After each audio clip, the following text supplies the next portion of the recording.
Sorry po, pasensya na po.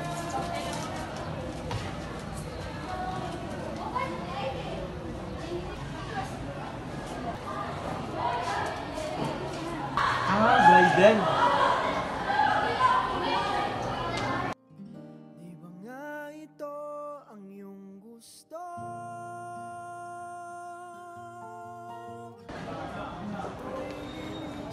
Miss, yung ID mo.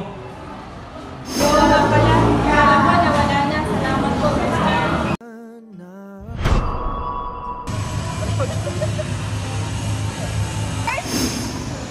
Uy, Carl! Masaya ka ata. Anong meron? May nakilala kasi akong isang babae and I think siya na.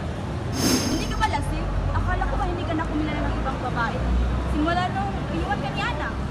Iba siya kaya ano? Ibang baba. Yan, Carl. Total, magkaibigan naman tayo. Kung saan ka masaya, suportahan kita. Much for the rose. Alis na ako kasi may klase pa ako. Sige, Carl. Ingat.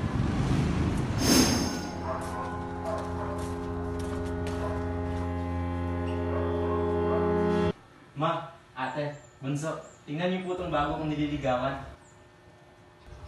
Eh, wala naman yan. Asan dyan? Ikaw lang naman yan mag-isa. Saan dyan? Upuan to ah. Kuya, para sira. Magparin ka na lang kaya. Yang ganda nga niya, oh. Punta kaya tayo sa friend kong psychiatrist. Baka matulungan niya tayo. Hindi ako baliw, ate. Wala naman masama ako check up, Carl. Nag-alala lang kami sa'yo.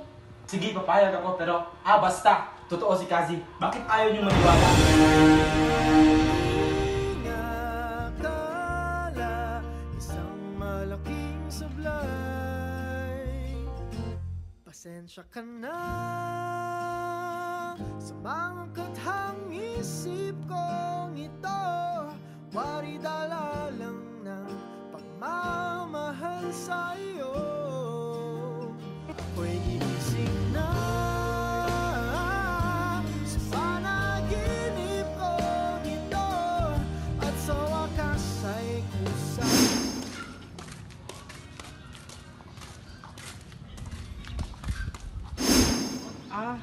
Dito ka pala nakatira?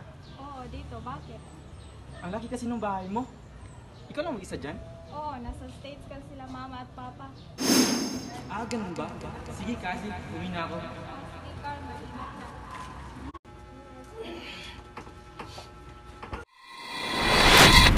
Bro, missing ka. Nanaginip ka ata, bro. Bro, missing ka. Kaya. Lalayo sa di ba nga ito ang iyong gusto? O ito'y lilisan na ako.